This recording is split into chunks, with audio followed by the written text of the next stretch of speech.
hadden hier twee vogels, Nala en Artemisia. Beide hebben een GPS-stuur om.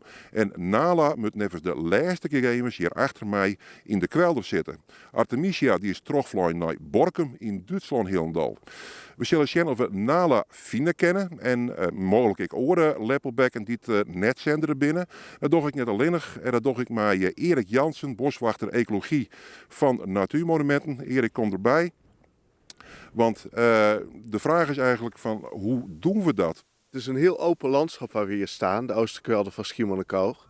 En ja, er is weinig dekking en de lepelaars zien ons ook van verre aankomen. Dus we moeten echt goed kijken van, ja, komen we niet te dichtbij? Kunnen we ons ergens achter een duintje verschuilen? Om toch te kijken of we ze wel kunnen vinden. We zijn hier even gestopt, want er gebeurt iets onderweg. Nou, we stonden gewoon even te kijken en op een gegeven moment zag ik een stipje in de verte en verrekijker erop. En dat bleek een lepelaar te zijn. Een jonge lepelaar, dus misschien was het Nala wel. En die kwam mooi aanvliegen en die vloog vlak voor ons langs. En die is hierachter ergens in de slenkjes is neergekomen. Ik geloof niet dat ik ooit eerder in december een lepelaar op het eiland heb gezien. En dat weer van de kwelder hier op Schiermonnikoog.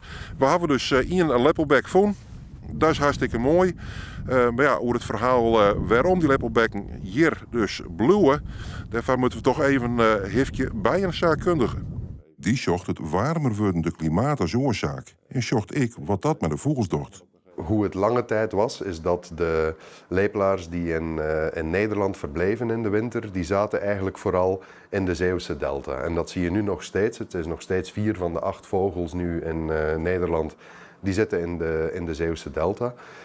En het is best wel uitzonderlijk om ze ook in de winter in het Waddengebied te zien. De beroekte GPS-stuurlijkers binnen pleegstrog de werkgroep Lepelaar in geerwerking met beurdeis. Dat smiet bijzondere informatie op. Ik hoe Nala dit voor een trekvogel heel hongvast is. Er zijn weinig lepelaars die maar zo'n klein wereldje hebben als Nala.